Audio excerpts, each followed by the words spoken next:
Hello everyone. Now welcome to the third week of MOOC on Bioinformatics Essential Databases, Sequence Alignment and Ethics.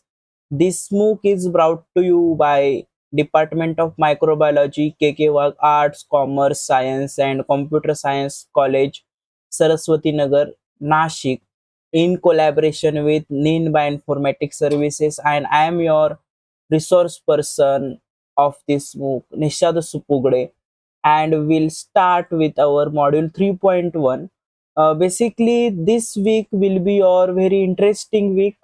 In this week, we'll learn about some more fundamental but more advanced techniques, that is the sequence alignment, and in that sequence alignment we'll learn about the blast multiple sequence alignment. We'll use some interesting tools as well as we will do the phylogenetic analysis. We'll learn how to uh, build a phylogenetic tree. So be with me in this week and we'll start with our module 3.1.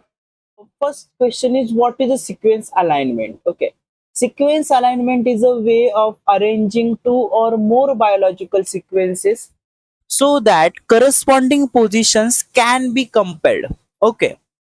So in the sequence alignment, we arrange two or more biological sequences and we find the corresponding position of the bases or the amino acids, and we find what are the similarities, what are the differences between these two sequences. So objective to identify or to means what is the objective of the sequencing is to identify matching positions, similar positions, differences, insertions, deletions, and more important, last but not the least, is conserved domains. Okay, what are the conserved domains that we'll discuss in the upcoming lectures. So for DNA, RNA or protein sequences, alignment helps answer a fundamental question, that is, which parts of this sequence are similar and how are those similarities distributed. So this question basically we try to find the answer of this question using the sequence alignment. So example, here I am giving the small example. See, this is the sequence 1 and sequence 2. Okay, the two small exemplar of sequence examples I have taken, very small sequences. See here, A T G C T A G C T A, and here A T G C C A G C T A. Now here look at this position.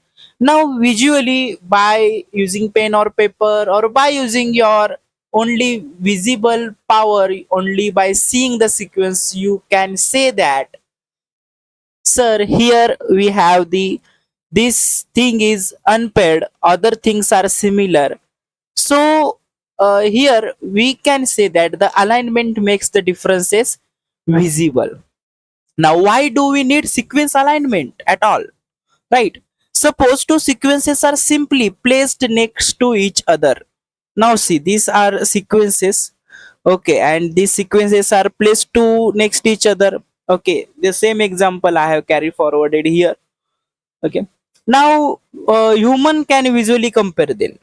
Okay, these are the very small sequences, so we can compare it. Okay, but now biological sequences can be hundreds of nucleotide long, can be thousands of nucleotide long, can be hundreds of amino acids long.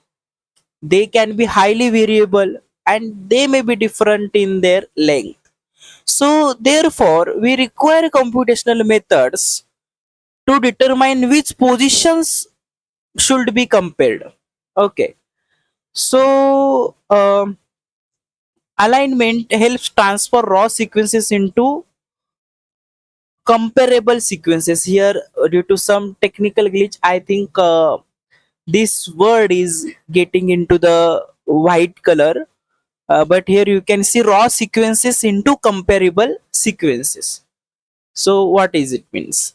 Now here I am giving one everyday example, everyday life example, very easy example. See, here I have given two sentences. Okay, so consider two sentences. Sentence A is, the cat sat on the mat.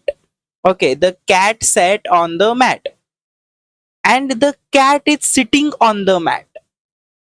Okay, so this now consider very closely these two sequences, these two sentences. Okay, see here the common word is the cat on the mat. Okay, and different word in the sentence A, the sat word, and in sentence B is the sitting, this word, these two words. This thing, this particular region has some differences. Okay, so we are clearly see that they are clearly shared regions, they have the shared regions, but the entire sentences are not identical. Okay, now here are two questions, we can ask two questions, two possible questions are here. Question A is how similar are the whole sentences, and question B is which specific parts are highly similar. These two questions are we are getting here, and these two questions lead to the concept of global alignment and local alignment. Okay, now we'll learn about local and global alignment. First we'll look for the global alignment and then we'll look for the local alignment.